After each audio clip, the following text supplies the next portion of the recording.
න්‍යායික දැනුමින් ඔබට ගිහිල්ලා ප්‍රායෝගික මිනිස්සු ඔළුවට අපි මොකක්ද දෙයක් කරලා තියෙනවා කියලා. ඒ නිසා මේ ඉතිරි කරනවා කියන මාතෘකාව සමහරවිට කෙනෙකුට ජීවිතේ කරන්නම බැරි දෙයක්. ගෙදර එයාගේ ඉඩම ඇතුලේ අක්කරයක් තියෙනවා පොල් ගෙඩිය කියන්නේ හන්දියේ කඩේ. දැන් මේ බලන් ඉන්න අයගෙන් මම අහනවා. ගෙදර ඉඩම අක්කර භාගයක් තියෙනවා මඤ්ඤොක්ක අලේ ගිහිල්ලා අල්ලපු කඩේ. අපි හිතන්නේ නැහැ. ඒ නිසා අපේ මිනිස්සුන්ට පුරුදුුනේ නැහැ. අපේ සමහර රාජ්‍ය සේවකයෝ සමහර වෘත්තිකයන් කියනවා මාසයේ පඩිය අරන් එකපාර 10000 account එකට දාන්න ජීවිතයකට දාන්න වෙන්නේ. හදවතේ සියුම් දැන් වචනයෙන් ස්පර්ශ කළ ශ්‍රී ලාංකීය අම්හඬ පෞරුෂය එම්ම පියනපුන් ගැම්මෙන් අවුලවාලන නූතනයේ පොසිටිව් වයිබ් එක සචිත් වන්නිනායක YouTube චැනලය සබ්ස්ක්‍රයිබ් කරන්න. අමුවට රාට පපුවට තිතට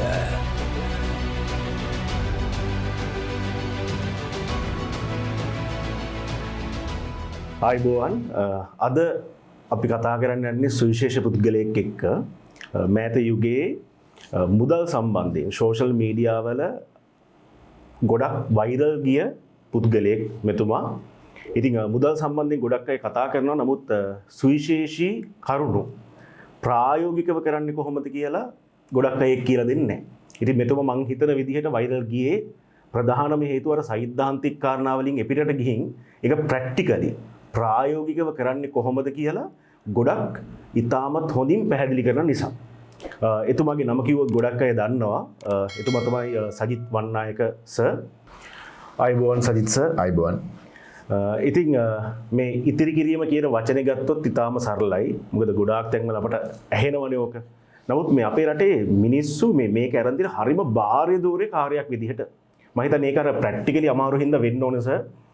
මේක කරන් යන්න මොකද ඒක අර වචනේ හරි සරලයිනේ. නමුත් ඔක කරන්න ගියාම ඕනනම් සතියයි දෙකයි මාසෙයි උපරිම මාස 3න් මේ වැඩේ ඉවරයි. ඉතින් ඒකට මොකද්ද සර්? ඒ කියන්නේ මේ ඉතිරි කිරීමේදී ප්‍රායෝගිකව අපි කොහොමද මේක ඇත්තටම කරගන්නේ මේ වැඩේ? ප්‍රබුද්ධ මේ මිනිස්සු හිතන් ඉන්නවා මේ ඉතිරි කිරීම කියන එකත් නිකන් මිනිස්සුන්ගේ ඇඟට ගිහිලා තියෙන මේ මහා විශාල ලොකු බාර දූරේ කාර්යයක් විදියට. දැන් ඔයාගේ ආරම්භයේදී ඔයා ලස්සන කතාවක් කියවා මේ සමාජයේට අර න්‍යායික දැනුමින් ඔබට ගිහිල්ලා ප්‍රායෝගිකව මිනිස්සු ඔළුවට අපි මොකද්ද දෙයක් කරලා තියෙනවා කියලා. ඒ නිසා මේ ඉතිරි කරනවා කියන මාතෘකාව සමහරවිට කෙනෙකුට ජීවිතේ කරන්නම බැරි දෙයක්. සමහර කෙනෙකුට ජීවිතේ කරන්නම බැරි දෙයක්. සමහරට මේ අපිට කතා කරලා කියනවා සර් රුපියල් ලක්ෂ 5ක් මාසෙකට ඉන්කම් එක එනවා. රුපියල් 100ක් ඉතිරි නැහැ.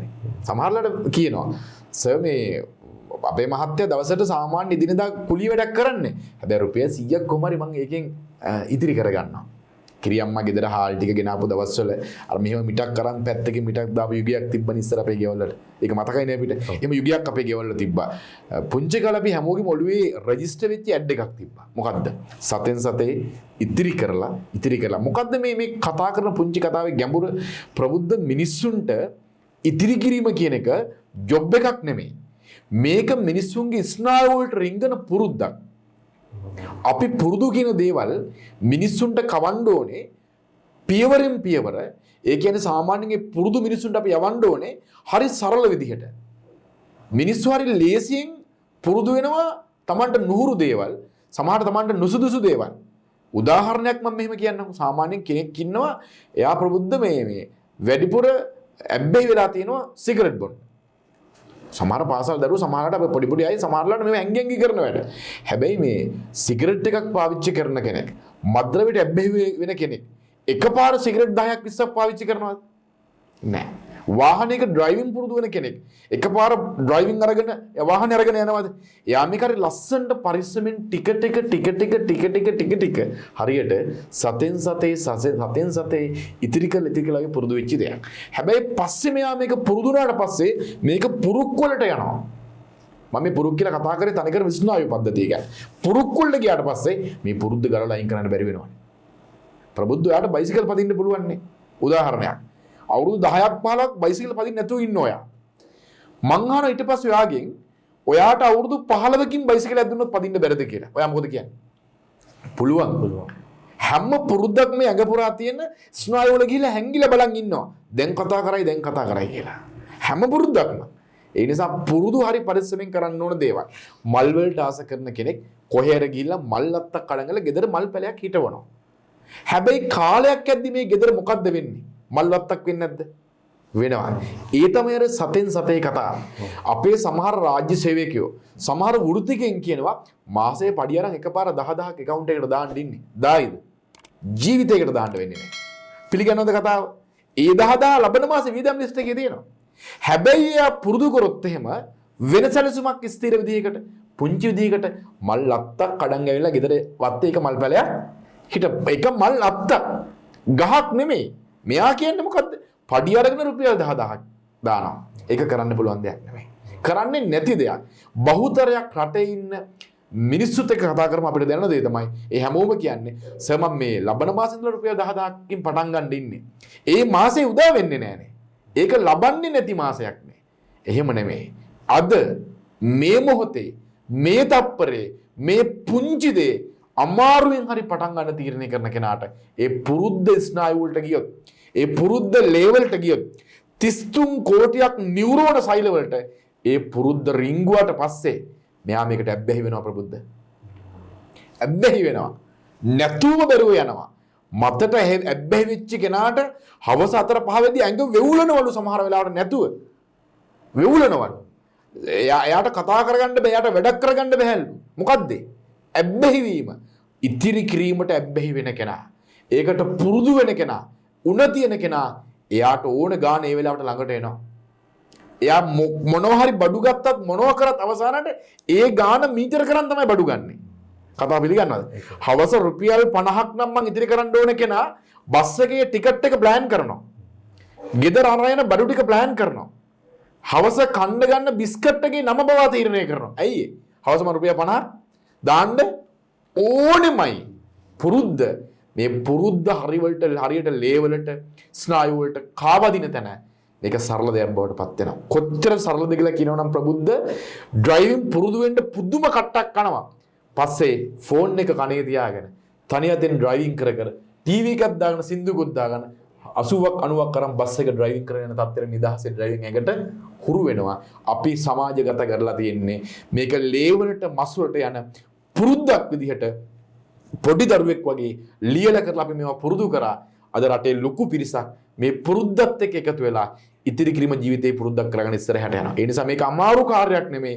අමාරු වෙන්නේ ඔයා ලොකුවට හම්බ කරලා ලොකුවට ඉතිරි කරන්න ප්ලෑන් කරන නිසා නෑ ප්‍රබුද්ධ. ලොකුවට හිතන්න පොඩිවට පටන් ගන්න. ඒක තමයි මේකේ ප්‍රධාන මූලධර්මය. ඉතින් මේ මට තේරිච්ච දේ තමයි මේ සර් කිව්වේ පොඩි කාරණා ටිකත් එක්ක නමුත් හරි ගැඹුරුයි. කියන්නේ මේ පුරුද්ද කිව්වහම අපි අර පටන් ගන්න හදන්නෙම ලොකු දෙයකින්. පැහැදිලිව. ඒක තමයි අප්‍රායෝගිකත්වය නේද සර්? පැහැදිලිව. අර ප්‍රායෝගික වෙන්න නම් ඒක පොඩි කොටස් වලට කඩා ගන්න. ලොකුවට හිතන්න පොඩිවට පටන් ගන්න. මම ලස්සන කතාවක් කියන්න ප්‍රබුද්ධ. දැන් මෙතන තියෙනවා අඩි 40ක විතර තාප්ප දෙකක්. මම ඒකේ දෙපැත්තෙන් අදිනවා හොඳ ලණුවක්. හොඳ කේබල් එකක්. මම ඔයාට අඩි දෙකක් උස තියලා මේක උඩින් ඇවිදින්න කියලා කියනවා. එහා පැත්තෙන් තියෙනවා අඩි 100ක තාප්පයක්. ඒ තාපෙනුත් කේබල් එකක් තියලා මම ඔයාට ඇවිදින්න කියනවා. ඔය අඩි 100කින් ඇවිදින්න එකපාර පටන් ගන්නීද කවදාවත්? නෑ. හැබැයි මම අඩි දෙකක් උස කේබල් එකක් ඇදලාට ඇවිදින්න කියලා කියනවා. ඔයා try කරන්නේ නැද්ද ඒකට? ඔයා කොහොම හරි මේකෙන් ඇවිදිනවා. මම ඔක අඩි 4ක් කරනවා. ඔයා මොකද කරන්නේ මේක උඩින්? ඇවිදිනවා. මම අඩි 6ක් කරනවා. දැන් ඔයාට එක්ස්පීරියන්ස් එකක් තියෙනවා. අඩි 2කින් ඇවිද්දා, 4න් ඇවිද්දා. දැන් ඔයාට විශ්වාසයක් තියෙන මොකක් ගැනද මට අඩි 6 ඇවිදින්න පුළුවන් කියලා. ඔයා ඇවිදිනවා. මම අඩි 20ක් කරනවා. ඔයා විශ්වාසය අතාරින්න try කරනවා දාපහුව. ඔයා මාස 5ක් 6ක් ප්‍රැක්ටිස් වෙලා මම අඩි 100ක් උඩින් කේබල් එක ඇදලා යට දෙනවා මොකද කරන්නේ? උත්සාහ කරන්න බය වෙන්නේ නැහැ. ලොකුවට හිතන්න පොඩිවට පටන් ගන්න. ඔයා දවසක අර කේබල් එක උඩින් ඇවිදිනවම තමයි. ලක්ෂ 100ක් ඉතිරි කරන්න ඕන කෙනා රුපියල් 100කින් පටන් ගන්න වෙන්නේ. මොකද හැම තාප්පයක් හැම බිල්ඩින් එකක් හැම ගොඩනැගිල්ලක් මිදි කරේ පළවෙනි ගඩොලින්. මේ ගේම ගහන්න මේ ඇම්ම ඇඟට උණක් විදියට ගන්න එක රුපියල් 100ක් දත කාගෙන දවස් 365ක් ඉතිරි කරනවා කියන ඍජු තීරණය. හැබැයි කඩන්න නැති තීරණයක්. මොළයට ගන්න කෙනා ලක්ෂපතියෙක් වෙන එක එයා තුලින් සහතික වෙලා ඉවරයි. ගැඹුරුයි. ඒක හරියි. ඉතින් මේ කුඩා මුදලක් ඉතුරු කරන්න පටන් ගත්තාම ඒක ප්‍රායෝගිකව ලොකු මුදලක් බවට කාලෙත් එක්ක පත් වෙනවා. හැදිලි වෙනවා. ඒක තමයි සරල නේද? සරල කතාව. ඉතින් සර් තව පොඩි දෙයක් මම අහුවොත් එහෙම දැන් අපි පුරුදු තියෙනවනේ. ඔක පුරුද්ද කොච්චර කාලයක් අපි කරන්න ඕනද කියන්නේ අවම වශයෙන් මේක නිකන් ඇබ්බැහියක් වෙන්නේ. ඇයි ප්‍රබුද්ධ හැම ආගමකම කෙලවරේ සති අන්තේ පන්සලට යන්න කියලා කියන්නේ, පල්ලියට යන්න කියලා කියන්නේ, එහෙම නැත්නම් කෝවිලට යන්න කියලා කියන්නේ. ඔයා දන්නවද සාමාන්‍ය රටේ යන සංස්කෘතිය ඇතුළේදී සාමාන්‍ය මුස්ලිම් අය, මුස්ලිම් මහත්මරු දවසට 5 වතාවක් එයාලා ප්‍රේ කරනවා. එයාලා හැම සිකුරාදම පල්ලියට යනවා. සිංහල සාමාන්‍ය නොගියත් ඉරිදට දහම්පසල යන්න කියලා කියනවා. ක්‍රිස්තියානි ආගමේ තියෙන. ඇයි මොකද මේ? පොහොය. ඇයි පේ වෙන්නේ? මේ මොලේ ප්‍රබුද්ධ අපේ ඇඟේ හිස් තුනක් තියෙනවා. හිස් තුනක්. ඔයාලට පුදුමිත මේ කතාව. අපේ ඇඟේ හිස් තුනක් තියෙනවා. දන හිස, උර හිස, මෙන්න මේ හිස. දන හිසයි, උර හිසයි, මේ හිසයි. දන හිස බිම තියන්නෙම මිනිස්සු ධනාත්මක ඉල්ලීමකට. කල්පනා කරලා බලන්න. පල්ලියට ගිහලා මෙහෙම ධනහිස බිම තියන්නේ මගේ දුක නිදහස් කරන්න, මගේ ඉල්ලීම ඉෂ්ට කරන්න, මගේ දරුවා සුවපත් කරන්න, මගේ ව්‍යාපාරය සාර්ථක කරන්න ධනහිස බිම තියන්නම ධනාත්මක ඉල්ලීමකට. පිළිගන්නවද? අඬන්න ධනහිස බිම තියන්නේ නැහැ. මේ ධනහිස බිම තියන්නේ අඬනවද? දෙයියෝ මාව දාලා ගියා කියලා. නෑ. ධනාත්මක ඉල්ලීමට. දෙක උරහිස. මේ උරහිස කෙලින් වෙන්නේ මෙතන පිරිසිදු නම්. මෙතන අවංක නම්. සත්‍යවාදී නම් මේක හැම වෙලාවෙම යට කිලින් තියන් යන්න පුළුවන්. හැබැයි මේක වකුඩු කරන් යන්නේ. තිරස් කොන්දක් තියෙන සතා තිරිසන්. සිරස් කොන්දක් තියෙන සතා සිරිසන්. සිරිසන් මිනිස්සු විතරනේ. කතාව පැහැදිලිද? එතකොට මෙතන පිරිසුදු නම් මෙයා කෙලින්. හැබැයි මේ හිස භයානකයි. මේ හිස කොච්චර පිරෙව්වත් මරණකල් පුරවල ඉවර කරන්න බෑ. දනරිනා දාලා නැහැ. අහන්න ඊ ඇක්සිඩන්ට් එකක් වුණේ කොහොමද පටස් ගාලා ගියේ? අහන්න ඊයේ මිනිමරවක් වුණේ පටස් ගාලා ගියේ. නිවුස් වැඩිපුරම මාධ්‍යෙන් දෙන්නේ මොනවද? රින. මේක වැඩිපුරම පිරෙනවා. සතියෙන් සතිය මේකට පිරෙන නිසා අපිට සතිය අන්තේ පන්සලට ගිහලා, පල්ලියට ගිහලා, කෝවිලට ගිහලා ඒක නිදහස් කරන හොද ගන්න කියලා, පේ වෙන්න කියලා කියනවා. තේරුම් ගන්න මම ඒ නිසා තේරුම් ගන්න ඉතිරි කිරීම කියන පුරුද්ද ඇතුලේ ඔයාගේ හැම විටම මොලේ උත්සාහ කරන්නේ අර පුරුද්ද කඩන්න ක්‍රම හදලා දෙන්න. මම මෙහෙම අහන්නම්කෝ මාසෙකට රුපියල් මේ ප්‍රැක්ටිකල් අපි කතා කර මාතෘකාව තිබු ගැඹුරු සත්‍ය. ඒක නෝනා කෙනෙක් කතා කරලා කියනවා සර් රුපියල් ලක්ෂයක් මහත්තයා මාසෙකට සල්ලි වුණා. සර් විශ්වාස කරන්නේ නැහැ කිව්වට එක රුපියලක් ඉදිරි කරගන්න බැරි වුණානේ. මං අහනවා ඔයාගේ මාසික වීදම් ටික මට කියන්නකෝ. එයා කියනවා බබාගේ පන්ති ගාස්තු මෙච්චරයි, ලයිට් බිල් මෙච්චරයි, වාහනේ වාරික මෙච්චරයි, බෙහෙත් වලට මෙච්චරයි. එයා මට ලස්සනට ස්ටෝරි එකක් කියනවා. මං අහනවා හරි දැන් ඔබතුමී ඔය කිව්වේ වීදම් ටිකනේ. ඕක මට හරියටම කියන්න පුළුවන්ද මේ ගාන කියලා? සර් මේ බබාගේ පන්ති ගාස්තු මෙච්චරක් විතර. මහත් අපේ වාහනේ වාරිකේ මෙච්චර. ගෙදර වීදම් මෙච්චරක් විතර. එයා හරියට ගානක් කියන්නෙත් නැහැ. එයා දන්නේ මොකද්ද? මාසේ අන්තිමට රුපියල් කියද්ද? ලක්ෂයක් වියදම් වෙනවමයි. මං අහන ඉස්කෝලේ නිමාඩු කාලේට එතකොට අසනීපයක් නොවිච්ච කාලේට සර් විශ්වාස කරන්නේ වාහනේ හරි ඇප්පෙනවා සර්. මොකද්ද මොලේ දන්නේ? මට මාසෙකට රුපියල් කියන්නේ ලක්ෂයක් වීදම් වෙනවමයි. ප්‍රබුද්ධ ලක්ෂයක් මාසෙකට වීදම් වෙන මොලේ වියදම ලක්ෂයක් කියලා මොලේට පුරුදු කරලා තියෙනවා නම් ඒ මාසෙම ඉස්කෝලේ නොතිබ්බත් ඒ මාසෙම අසනීපයක් නුනත් හොරෙක් අර ඇවිල් හරි ඒ ලක්ෂයාගේ මොලෙන් අයින් කරලා දාන්න. වියදම් මොලේට පුරුදු කරලා තියෙනවා නම් S2 පියාගෙන වියදම් කප්පාදු කරන්න පටන් ගන්නකො. ඔයාට මේ වියදම් ලක්ෂය ඇතුලේ 25ක් ගලවලා මෙහෙට ගන්න පුළුවන්.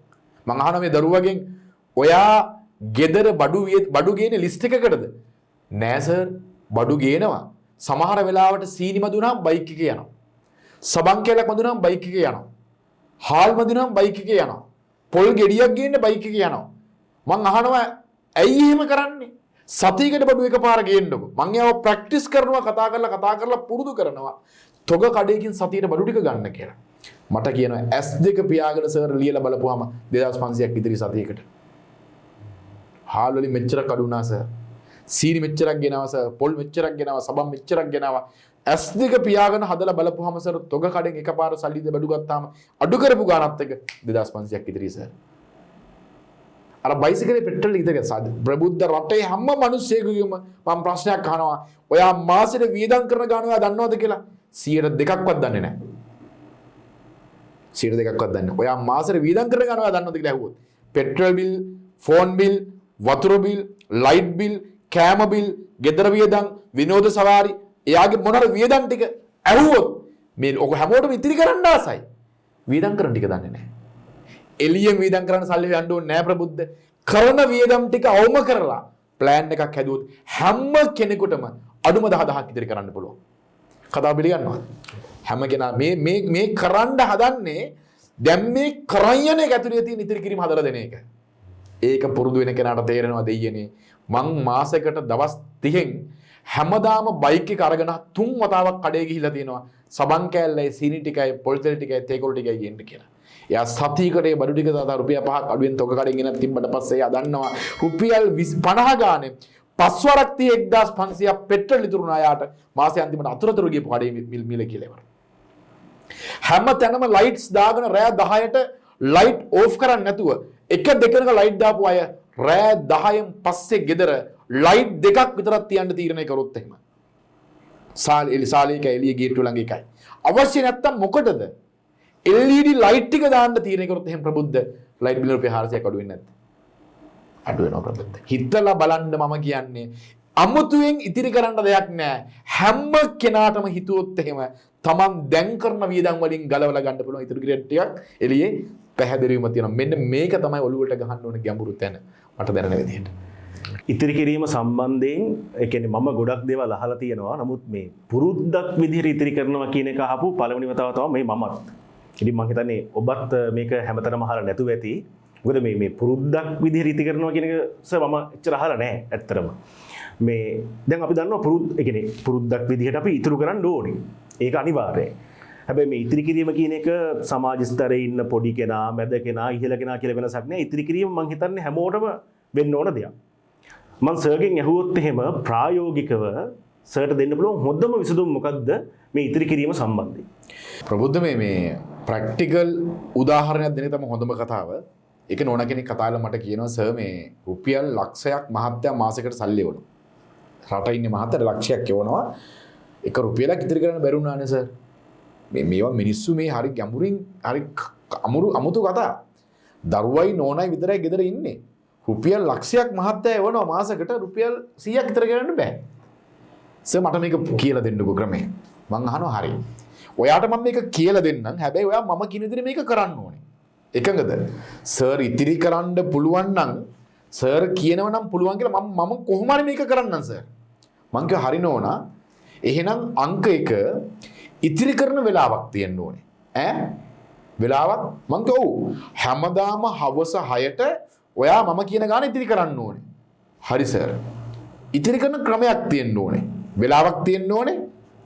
ක්‍රමයක් තියෙන්න ඕනේ. ඔයා ලස්සන පොතක් අරගෙන පොඩි දරුවෙක් වගේ මේක කරන්න.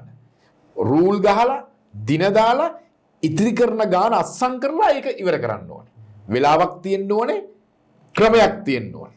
හරියටම නිශ්චිත ගාණක් තියෙන්න ඕනේ. හරි සර් ඒක හොඳයි. මගේ ගාන රුපියල් 100ක් කියලා මං එයාට කිව්වා. මෙයා කියනවා රුපියල් 100ක් සර්. සර් මේ පිස්සු කතා කරනවා. එහෙම කියනවා. රුපියල් 100ක් වැඩක් තියෙනවා සර්. ප්‍රබුද්ධ මන් ටිකක් සැර වුණා. මං කිව්වා අන් දෙකක් ඇවිල්ලා තියෙනවා කියලා ඇහුවා.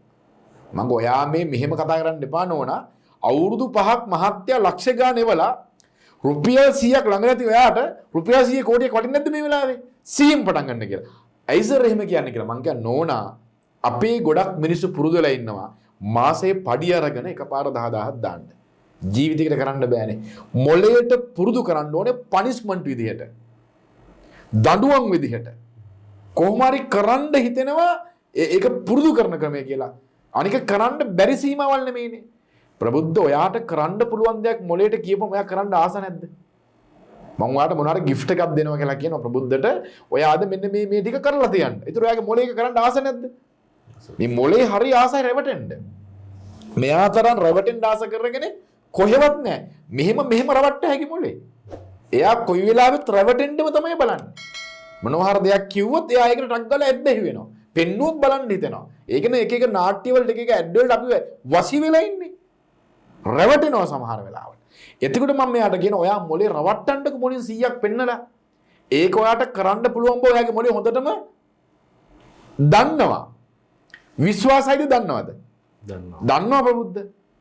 දන්නවා ඒක. ඒ නිසා අයියෝ 100ක් නම් ප්‍රශ්නයක් නෙමෙයි කොහොම හරි කර හැකි. මේ පොඩි ඉඟියක් දෙන්නේ මත්ද්‍රව්‍යයට ඇබ්බැහි වෙන කෙනාට චූට්ටක් දීලා කියන මේක බඩ try කරලා බලන්නකෝ මල්ලි මේක අමුතු රසයක්.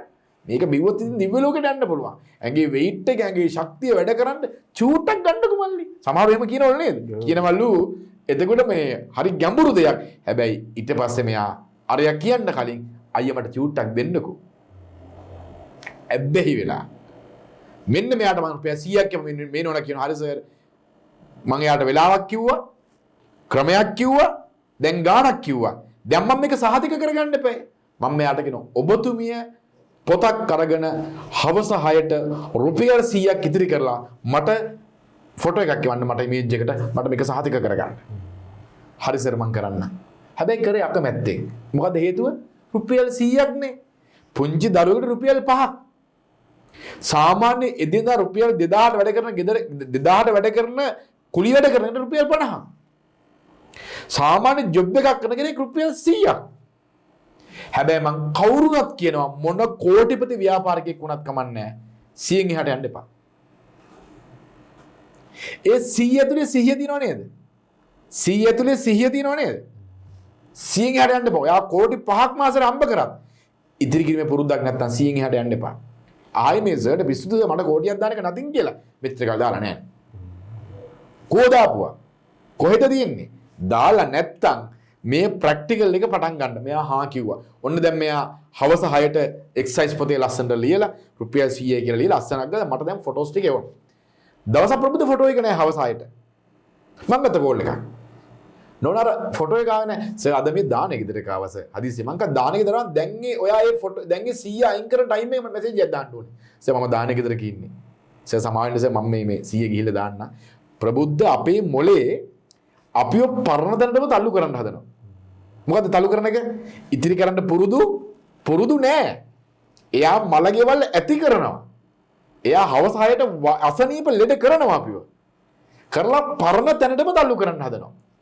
මෙයාට මං කියෝ නෝනා හොඳට තේරුම් ගන්න හවස 6ට ඔයාලට මේක කරන්න දෙන්නේ සතියක් දෙකක් යනකල් මොලේ අසනීප වෙනවා ළඟ කෙනෙක් ඇක්සිඩන්ට් වෙනවා මොනවා හරි කරලා මොලේ මේක බ්‍රේක් කරනවා ඔයා හවස 6 කියන ටයිම් එක රෙජිස්ටර් කරන්න 6ට බැරිුනොත් සමාව ගන්න සමාව වෙන්න සර් මෙන්න මේ නෝනා ලස්සන්ට දැන් මේක දාගෙන එනවා මාසයක් ගියා ප්‍රබුද්ධ දැන් කීයක් ඉදිරියද පොතේ රුපියල් 3000ක් ඉදිරිය මෙයා කියනවා සර් මේ දැම්මගේ අර පොතේ රුපියල් 3000ක් ඉදිරිය තියෙනවා මං කියනවා එහෙනම් මගේ ඊළඟ කාරණාව මම ඔයාලට වෙලාවක් කිව්වා ක්‍රමයක් කිව්වා ගාණක් කිව්වා නිගමනය මට සහතික කරන්න කියලා කිව්වා දැන් මං යාට පස්වෙනි එක කියනවා ඔයා ඔය ගාණ මාසේ පළවෙනි account එකට දාන්න ඕනේ කියලා රුපියල් 3000ක් account එකට දාන්න මාත්‍ය ලක්ෂයක් කරන රුපියල් 3000ක් account එකට අවුරුදු 5ක් කරන්න බැරි වෙච්ච කෙනා දැන් මං ඊළඟට මෙයාට කියනවා අපි ගිය මාසේ රුපියල් 3000ක් මුලින්ම දැම්මනේ අගින් account එකට දැම්මනේ ඒ අපිට ලක්ෂයෙන් 3000ක් ඉතිරි කරන්න පුළුවන් නිසානේ එහෙනම් මොකද මේ පාර කරන්න ඕනේ? අපි මේ මාසේ මුලින්ම රුපියල් 3000ක් දාමුද account එකට? සර් මේ 3000ක් කල්පනා කරනවා. මං ගා කල්පනා කරන්න දෙයක් නෑ. මොකද අපි කරේ? ගිය මාසේ 3000ක් ලක්ෂයක් අපි ගැලෙුවේ නැද්ද? 3000ක් දාමු කියලා. හරි සර් දාමු. මෙන්න 3000ක් මුලින්ම account එකට දානවා. ඒ account එකේ කීයක් තියෙනවද රුපියල්? 6000ක් තියෙනවා. පස්සේ මෙයාට මං කියන යෝජනා කරනවා. අපි ආපහු 100 ගාන ඉතිරි කරන් යමුද හවස 6ට වැඩේ ලස්සනටම. ඔව් සර් කරමු. ගිය මාසේ කරානේ. ප්‍රබුද්ධ විශ්වාස කරන්න මං අහන්න දෙයක් නැහැ. මම කියන්න දෙයක් නැහැ. මේ නෝනා හවස 6ට රුපියල් 100 දාලා මට එවන ෆොටෝ එක. ෆොටේ ලස්සන කවර් එකකුත් දාලා. ඒ කවර් උඩින් දාලා ලක්ෂයක ආදායම සහතිකයි කියලා. මගේ YouTube ෆොටෝ එකක් දාලා තෑන්ක්ස් කරලා දාලා තිබ්බා. සර් ස්තුතියි කියලා. මෙන්න දැන් මෙයා ලස්සනට 100 ගානේ දාගෙන යනවා. හවස 6ට ෆොටෝ එක එනවා. ඇබ්බැහි වුණා මොලේ මේකට. දැන් මොකද මොලේ හවස 6ට කියන්නේ? 100 දාන්න ෆොටෝ එක දාන්න මොලේ පුරුදු වෙනවා. මෙයා කොහොම හරි 100 දාලා මට ෆොටෝ එක එවනවා. මට මෙන්න 30 වෙනිදා කෝල් එකක් කියලා කියනවා සර් මේ 3000ක් දාමු නේද? මුලින් මම මොකද කිව්වේ account එකකට දාන්න. දැන් මෙයා කියනවා සර් මේ 3000ක් දාමු නේද? මං කියනවා ඔයාට පොඩි වැරදීමක් වුණානේ. මොකක්ද වැරදීම? ඔයා මාසේ මුලින් 3000ක් දැම්මනේ. දැන් 3000ක් තියෙනවනේ. දැන් මේ මාසේ ඔක්කොම ගාන කීයද ඔයා ළඟ තියෙන? 6000ක් ඔය account එකට දානවා. ඕ සර් 6000යි. දැන් 6000ක් account එකට දැම්මා. මං අහන ඊළඟ ප්‍රශ්නේ ඔයාට දැන් අලුත් දෙයක් මං අර ගිය පාර කරපු කතාව මතකද? මොකද්ද සර්? ගිය පාර මාසේ මුල 3000ක් දැම්මා. දැන් ඔයාට මාසේ මුල කීයක් දාන්න බඳ රුපියල්? මීටරෙන් කියන්න 6000ක් දාන්න පුළුවන්. 6000ක් දාමුද කියලා. බේන් ප්‍රබුද්ධ 6000 දාන්න එකඟ වෙනව මෙයා. දැන් ලක්ෂෙන් 6000ක් මුලින්ම දාලා අය 100 ගානේ පටන් ගන්නවා. ප්‍රබුද්ධ මෙන්න මෙහෙම කරගෙන මෙයා මාස කිහිපයක් ඇද්දි මේ අන්තිමට එනවා ප්‍රබුද්ධ පුදුම වෙනවා. සර් හිතා ගන්න බෑ සර්. අර මලකේවල් කියන දේවල් ඇහෙන්නවත් නැහැ. ඇඟේ අසනීප පැත්ත පලාතක නැහැ. දැන් මොලේ හරි ආසයි හවස 6ට කොහමද කියරේ ඉදිරි කරන්න. සර් මම 500ක් දාන්නද? මං කිව්වා එපා. දාන්න එපා 100යි දාන්න ඕනේ. හැබැයි මාසේ අන්තිමට මෙයා අර ටික පුරුදු කරපු ගාන මොලේ 3000 6000 9000 12000 15000 එකපාර ලක්ෂෙන් මෙයා 21000ක් ඉදිරි කරා. දැන් මොලේ දන්නවා ටික මේක පුළුවන් කියලා. 24000 කරද්දි මට කතාලා කියනවා සර් දැන් ටිකක් කන්ට්‍රෝල් එක අමාරුයි. වාහනේ රුපියල් 45000ක් ගෙවනවා. බබාට 10000ක් ගෙවනවා. ලයිට් බිල් 4000ක් ගෙවන ලිස්ට් එක කියන් යනවා. 24ක් අයින් කරලා ටිකක් අමාරුයි සර් කියලා. මම මෙයාට කියනවා හරි අමාරුකම් පැත්තකින් තියමුකෝ. මම මේ යෝජනා ටික කරන්න මේකට කැමති වෙන්නේ. ගෙදර මල් තියනවද? වත්ත පිරෙන්න මල් තියනවා සර්. වතුර දානවද? රුපියල් 4000 ගණක් සර් මාසේ වතුර බිල විතරක්. මල් වලට වතුර දාලා ලාභයක් තියනවද? ප්‍රතිඵලයක් තියනවද? එහෙමට නෑ සර්. මං කියනවා එහෙනම් මල් පෝච්චිවල අපි හිටවමු එළවලු පෙළ ටිකක්. මිරිස් පෙළ ටිකක්. ප්‍රබුද්ධ මෙයා මල් පෝච්චිවල ලස්සනට මිරිස් පෙළ, බණ්ඩක්ක පෙළ, තක්කාලි පෙළ, මාළු මිරිස් හිටවන්න පටන් ගත්තා. මාස 3-4දී මට ෆොටෝස් එනවා ගාඩන් එකේ. ගොටුකොළ මුකුණු වෙන්න පොහොර උරේක මඤ්ඤු කලහක් හිටවලා. කොච්චර සතුටුද කියලා හිතන්නකෝ මේ කතන්දරය. එයා මට කියන සර් විශ්වාස කරන්න දැන් මාස 2-3ක් මම පිටින් අම්මිරිස් කරලක් ගෙනල්ලා නැහැ. කරන්න බැරි දේවල්ද? කරන්න පුළුවන් දේවල්. හැබැයි මිනිස්සු කරන්නේ නැහැ. අපි ආසයි හවස පඩි අතට එනවට. අපි ආසයි හවස පඩි අතට එනවට. මගේ ගුරුතුමා ලස්සන කතාවක් මට කියලා දෙනවා ප්‍රබුද්ධ. අපේ ගුරුතුමාගෙන් අහනවා එක්තරා ගාමට් එකක කොරියන් මහත්මයෙකුගෙන් අහනවා ලංකාවේ ගාමට් එකේ මහත්මයා අහනවා ඇයි ඔයාලා මේ ලංකාවේ මේ ගාමට් ෆැක්ටරි දාන්න තීරණය කරේ කියලා. කොරියන් සුදු මහත්මයාගේ. සුදු මහත්තයා සර්ට කියනවලු බොස් අපි දැන් මේ පාරේ යද්දී විසිකරොත් මෙහෙම මෙනේරි ටිකක් උඳු ටිකක් මුන් ටිකක් ඔයාලගේ පොළවේ මොකද වෙන්නේ ඒවා? පැලවෙනවා. හැබැයි අපිට එහෙම පේනවද? පේන්නේ නැහැ. ඔයාලගේ මිනිස්සු ගොඩක් උත්සාහ කරන්නේ උදේ වැඩ කරලා හවස සල්ලි ටික ගන්න පුළුවන් ක්‍රමයක් හොයන්න. මාසෙ අන්තිමට සල්ලි ගන්න පුළුවන් ක්‍රමයක් හොයන්න. හොයලා බලන්න සමහර ගෙදර එයාගේ ඉඩම ඇතුලේ අක්කරයක් තියෙනවා පොල් ගෙඩිය කියන්නේ හන්දියේ කඩේ. දැන් මේ බලන් ඉන්න අයගෙන් මම අහනවා. ගෙදර ඉඩම අක්කර භාගයක් තියෙනවා මඤ්ඤොක්ක අලේ ගිහින් අල්ලපු කඩේ. අපි හිතන්නේ නැහැ. ඒ නිසා අපේ මිනිස්සුන්ට පුරුදුුනේ නැහැ.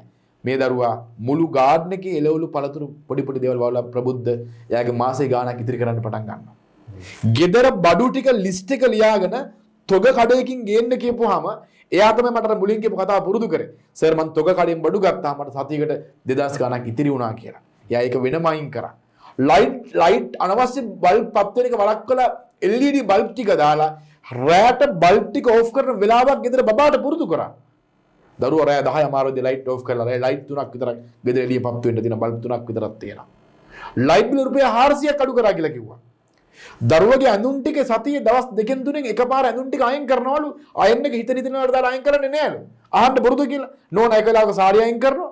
මහත්තයා තව වෙලාවක ෂර්ට් එක අයින් කරනවා. පුතා තව වෙලාවක එයාගේ ස්කූල් ෂර්ට් එක අයින් කරනවා. බොරුද? මේවා මිනිස්සු කලමනාකරණය කරා. එයා මට කියන සර් විශ්වාස කරන්නේ නැහැ. මං වියදම් වලින් ඉතිරි කරන්න පටන් ගත්තා. අන්න ක්‍රමේ. මොකද්ද? වියදම් වලින් ඉතිරි කරන්න දැන් ඉන්න තැනින් ඉතිරි කරන්න පටන් ගන්න. අලුතෙන් හොයන්න ඕනේ නැහැ. අලුතෙන් සල්ලි හොයන්න ඕනේ. ඔයා දැන් මේ කරන වියදම් වලින් කීයක් ඉතිරි කරන්න පටන් ගන්නකො පුළුවන් ප්‍රබුද්ධ. ඔයා බෑ කියනවද? ඔයාට මට අපි හැම කෙනෙකුටම පුළුවන්.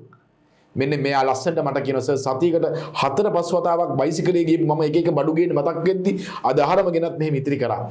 මෙයා මෙහෙම කරලා මට කියනවා ප්‍රබුද්ධ සර් විශ්වාස කරන්නේ නැහැ කිව්වට තව 10ක් විතර වැඩ ඉතිරි කරන්න පුළුවන් ක්‍රමයක් හදුණා ලක්ෂය ඇතුලේදී. මොකද මෙයා කරේ? වියදම් කළමනාකරණය කරා. අවසානයේදී මෙයා මෙහෙම කරලා ටික කාලයක් ඇදී මට කතා කරලා කියනවා සර් විශ්වාස කරන්නේ නැහැ කිව්වට රුපියල් 100න් පටන් අරන් account එකේ ලක්ෂ 5ක් ඉතිරි කරා සර්. අදටත් සර් මං අර පොත අරගෙන ඒ පොතේ රුපියල් 100 ලියනවා. මට ඒක ලියන්න නැතුව ඉන්න බෑ සර්. ඒක මං ඇඟට පුරුදු වෙලා. හවස 6 වෙද්දි මාව නිකන් කිති කෑවනවා මට ඒක ලියන්න ඕනේ. ඒ පොත දිහා බලාගෙන 100න් පටන් ගත්ත පොත ඇතුලේ මේ ලක්ෂ 5 account එක දිහා බලාගෙන මං තනියම සර් මගේ කඳුළු ගන්නවා. පහුගිය අවුරුදු 10 15 ඇයි මම මෙහෙම නොකරේ කියලා. හැබැයි මේ අවුරුදු 10 15 මං මේ පාඩම ඉගෙන නොගත්තා නම් අද මට මේ වටිනාකම දැනෙන්නේ නෑ සර් කියලා අත් දෙක එකතු කරමු. මිනිස්සුන්ට ප්‍රබුද්ධ ගොඩක් දේවල් මගහැරුණාට පස්සේ ජීවිතේ අපි වයසට ගිහිල්ලා අර පිළිහුඩු ඇවිල්ලා වතුරට බහැරට අග්ගල මාළු අල්ලගෙන යනවා. කොකා බලන් ඉන්නවලු මේක දිහා මොනවා වෙයි කියලාද? ඉක්මනට ගඟ වෙරළ වැව හිඳෙයි කියලා. අවුරුදු ගාණක් බලන් හිටියලු පිළිහුඩු එනවලු ගහ ගන්නවලු යනවා. මෙයා බලන් ඉන්නවා හොඳට මේක හිඳෙයි කියලා. අවුරුදු 5කින් හිඳුනලු කොකාගේ තටු හැලුනලු. කොකා රෙදත් මාළු අල්ලගන්න බැරි වුණාලු. පුළුවන් කාලේ ප්‍රබුද්ධ බඩගින්න ඉඳලා හරි ඉතිරි කරන්න පටන් ගන්න. පුළුවන් කාලේ. ඒ කාලේ නොකරොත් එහෙම පස්සේ කාලෙක ඔයාගේ weight එක, ඔයාගේ ශක්තිය, ඔයාගේ බර ඔයා දන්නේ නැතුව ඔයාගෙන් ගිලිහිලා පුංචි පුතාට ගෙදර කැටයක් අරගෙන දෙන්න අම්මා. කැටයක් කරන් දෙන්න. තාත්තයි අම්මයි වෙනම රුපියල් 100 ඉතිරි ගන්න පටන් ගන්න. මොලේ පුරුදු කරලා පටන් ගන්නකො. ගෙදර ෆැමිලි account එක හදාගන්න. කාලයක් ඇද්දි තේරෙයි මේ පුරුද්දට බැහැුණාට පස්සේ ප්‍රබුද්ධ මගතොට යද්දි කවදාවත් දකින්න සර්ට් එක හම්බෙන රස කෑම එක ගන්න මොලේ ඕකේ එක දෙන්නේ නැහැ කියලා. දැන් එහෙම නෙමෙයිනේ. පර්ස් එක සල්ලි දාන පාරේදී එකපාර රස කෑමක් හම්බ වෙනවා. සතියකටත් එක ගන්න. බොරුද? සමහර මිනිස්සු ආස එක මස් මාංශ වලට ආස කරන මාංශයක් හම්බ වෙනවා. එයා ඒක කිලෝ 5ක් විතර ගන්නවා. කාලෙකින් හම්බුනේ කිලෝ 5ක් ගත්තා කියලා. බොරුද? අපිටම යාළුවෝ නැද්ද? කෝල් එකකුත් දෙනවා. මේ අද හවස එන්නේ බඩු ගෙනත් තියෙන්නේ. ඒ අරකට තව කට්ටිය එකතු කර ගන්නවා. කරලා අර මාසේ වියදම කොහොම හරි මොලේ කරවනවා. එයා හරි මෝඩයි. එයා දන්නේ නැහැ මේවා මොලෙන් කරන්නේ කියලා. මාසේ අසනීපුනේ නැහැ. මාසේ ඇක්සිඩන්ට් මොකුත් නැහැ. මාසේ වාහනේ රිපෙයාර් නැහැ. දැන් රුපියල් 15000ක් අතේ තියෙනවා. මග යද්දි දඩමස් ටිකක් හම්බ වෙනවා. රස කෑමක් හම්බ වෙනවා. ඒක හම්බ වෙනවනේ ඒක හම්බ කරනවා. මුණ ගස්සනවා. මේක කරන්න යාගේ මොලෙන්. මාසෙකට ලක්ෂය වියදම් කරපු මොලේට ප්ලෑන් එකක් පෙන්නනවා. අනේ මෙයා මොකද කරන්නේ මේකට? අහු වෙනවා. එයා කියනවා කාලෙකින් සෙට් නෑ. එයා අහුවෙච්ච දැල මම්මුලාවී පාර සොයාගෙන සසරක් අසන යන ගමනේ. එයා මම්මුලා වෙච්ච තැනකදී එයා මහු වෙලා. අර ගීතයක් අහුන මට පහුගිය කාලෙක අර මනුසතා ලෝකෙ ඉපදී මම්මුලා වුණා මගදී කියලා. ළඟදී ප්‍රබුද්ධ ළඟදී. මගදී නෙමෙයි ළඟදී. ළඟදී මෙයා මුලා වුණා. එයා දන්නේ නැහැ මොලේ පුරුද්ද විසින් එයාට මාසේ 25 වෙනිදා වෙද්දී ලක්ෂයක් වියදම් කරපු මොලේ ඇතුලේ 25000ක් ඉතුරුනා පරිස්සමෙන්. හැබැයි 26 වෙනිදා හම්බ වෙනවා පාරේ යද්දී ආස කරන දඩමස් ටිකක්. මෙයා කියනවා මට කිලෝ 5ක්ම දෙන්න. අන්න 25000 20000ක් වියදම් කරනවා. යාළුවන්ට කෝල් කරලා කියනවා හවස එන්න පොඩි පාටි එකක් තියෙනවා. අන්න අර 5000ක් පාර හැදෙනවා. මෙයා කියනවා සර් 25ක් තිබ්බා මේ 25ක් අල්ලගෙන ආවා. අන්තිම සතියේ මේක උනානේ. උනා නෙමෙයි ඒක මොලෙන් කරනවා. මම මේක නේද පැහැදිලිද? හරි ගැඹුරු විද්‍යාවක් තේරුම් ගන්න. ඔයාගේ මොලේ ඇතුලේ, ඔයාගේ රත්තරන් මොලේ ඇතුලේ ඔයා අමාරුවෙන් අල්ලගෙන ආපු පුරුදු තියෙනවා. ඉතිරි කිරීම පුරුදු කරන්නකො. දරුවට, අම්මට, තාත්තට, යාළුවට හැමෝටම මේක පුරුදු කරන්නකො. ඒක පුරුදු කරපුවාම ප්‍රබුද්ධ ආසහිතේ නැති සල්ලි උපදිනවා. තියෙන සල්ලි ඇඟෙන් ගැලවිලා යන්නේ නැතුව ළඟ වැඩිපුර තියාගන්න ආස හිතෙනවා. ඉස්සර රුපියල් 5000 කොලයක් අතට ආපුවාම අපේ කඩේ ගිහලා මොකද කරේ? රුපියල් 6500 රුපියල් 1500 බිල කඩේ ගන්න. මේ තරුණ දරුවෝ කරපු වැඩ. රුපියල් 6500ක් පර්ස් එකේ සල්ලි තියෙනවා. බලපුවම පර්ස් එක බලලා 5000 දික් කරන්නේ නැද්ද ඉස්සර කඩේ සමහර අය. 5000 පේන්න දික් කරනවා. මේ මොලේ අහුවෙලා තියෙන විදිහ ප්‍රබුද්ධ. හැබැයි දැන් මේක දන්න කෙනා අර 5000 කොලේ හොලවන්නේ නැතුව පර්ස් එක අස්සේ රිංගලා කාර් එකේ කැබින් එකේ හොයලා 1500ක් දෙනවා ප්‍රබුද්ධ. එයා වැඩිපුර දවසක් කර මේක මල් ළඟ තියාගෙන තමයි ප්ලෑන් කරන්නේ. අන්න එහෙම තමයි ඇඟට ලේ වලට ස්නායු වලට මේක පුරුදු කරන්නේ. මුදල් ඇඟට ගියපුවාම, ලේ වලට ගියපුවාම, ආදරේ පිරුණාම, ඇබ්බැහි වුණාම මුදල් අපිව දාලා යන්න කැමති නැහැ. අපිත් එක්කම තමයි ඉන්න ආස කරන්නේ. අපිත් එක්කම තමයි රැඳෙන්න ආස කරන්නේ. හොඳට තේරුම් ගන්න. පණ වගේ ආදරේ කරද්දී, රකිද්දි ගරු කරද්දී, සතෙක් වුණත් පණ නැති පුටුවක් ගෙදර තියෙනවා නම් ඔය ආදරෙන් රැකගන්න එකක්. කකුල පරිස්සම් කරලා කැඩිච්ච එක අලවලා එයා වුණත් ලේසියෙන් දාලා යන්නේ නැහැ. ඒ නිසා තේරුම් ගන්න ආදරයේ ආකර්ෂණය හදන්නේ හැම මොලේකට මම අද යෝජනා කරනවා අද තීරණය කරන්න. හෙට නෙමෙයි. හෙට බාරගිරිනේ. අද තීරණය කරන්න. මේ මොහොතේ තීරණය කරන්න. එක තමයි ක්‍රමයක්, දෙක තමයි වෙලාවක්, තුන තමයි ගාණක්, 4 තමයි නිගමනයක්. මම රුපියල් 100ක් ඉතිරි කරනවා හවස 6ට මගේ පොතේ මම එකේ ෆොටෝ එකක් ගලා වෙනම ෆයිල් එක දාගන්නවා ඩේලි. නිගමනයක් අවසානයේ විඳින්නකෝ. පස්සේ මොලේ ඔයා ආයේ පාරේ අරන් යන්න පටන් ගන්නවා. ඔයාට පයින්න දෙන්නේ නැහැ. අර මතක් කරනවා මේක කරන්න කියලා. ඇබ්බැහි කරනවා. ඒ නිසා මෙන්න මේ පුරුද්ද ජාතික අවශ්‍යතාවයක්. මේ පුරුද්ද බාල මහලු තරුණ හැම කෙනෙකුටම ගොඩ යන්න අවශ්‍යතාවයක්. මම ඔබෙන් ඉල්ලීමක් කරනවා අම්මා දරුවට පුරුදු කරන්න. ඒ අනාගතයේ සරුසාර දරුවෙක් ලෝකෙ නිර්මාණය කරන්න. ඔයාගේ දරුවට වෙනම කැටයක් වෙනම පොතක් දීලා අම්මා රුපියල් 5 දරුවට අතින් දාලා පුරුදු කරන්නකෝ. දවසක තේරෙයි අපි මේ පටන් ගන්න මහා ව්‍යාපෘතිය රටේ විශාල හිඩසක් පුරවන්න පුළුවන් ජාතික ව්‍යාපෘතිය බවට පත් වෙනවා. සහතිකයි. හරිම ප්‍රායෝගිකයි ස්ටෙප්ස් ටික. හරිම ප්‍රායෝගිකයි. මොකද ඇත්තටම මට දැවුණා. මොකද මේ ගොඩක් මම පොත් කියවලා තියෙනවා, වීඩියෝස් බලලා තියෙනවා සර්. මේ ඒකේ ගොඩක් අය උපදෙස් දුන්නාට මේ අර සිස්ටම් එකක් විදිහට පද්ධතියක් විදිහට උපදෙස් මාලාවක් දෙන්නේ නැහැ. කියන්නේ ක්‍රමවේදයක් තියෙන්න එපා. මොකද්ද ඒකේ පළවෙනි ප්‍රමුඛත්වය, දෙවෙනි ප්‍රමුඛත්වය, තුන්වෙනි ප්‍රමුඛත්වය, අන්න එහෙම ප්‍රමුඛතා ලෙවල් එකක් තියෙනවා කියලා මමත් විශ්වාස කරනවා. ඕන දෙයක් අපි සාර්ථක කරගද්දී ඉතින් මම හිතනවා මේ ලැබිච්ච ප්‍රායෝගික සිස්ටම් එක, මේ පද්ධතිය අපිට ඉතාමත් පහසු කරනවා ඉතිරිය කියන එක අබ්බැහියක් කරගන්න. ඉතින් ගොඩාක් ස්තුතියි සර් මේ ප්‍රායෝගික කාරණා අපිට කියලා දෙනවට. ඉතින් මම හිතන්නේ බලන ඔයාලටත් මේකෙන් ගොඩක් දේවල් ගන්න ඇති. ඉතින් ඔයාලා සුවිශේෂී කාරණයක් මේ අපේ සාකච්ඡාවේදී ගත්තා නම් ඒක අපිට කමෙන්ට් කරන්න. මොන හරි ගැටලු තියෙනවා නම් අපිට කමෙන්ට් කරන්න. මොකද අපිට ඉදිරියේ තියෙන වැඩසටහන් වලදී අපිට ඒවා සාකච්ඡාවට බඳුන් කරන්න පුළුවන්. ඉතින් බොහොම ස්තුතියි සර් මේ වැඩේට. අපි නැවත දවසක හම්බෙමු. අයිබෝන් සර්. අයිබෝන්. මුදල් ආකර්ෂණයේ රස රහස් ඍජුව සරලව අමුට රහට පපුවට තිතට කතා කරන ශ්‍රී ලාංකීය අමුහඬ පෞරුෂය සජිත් වන්නායක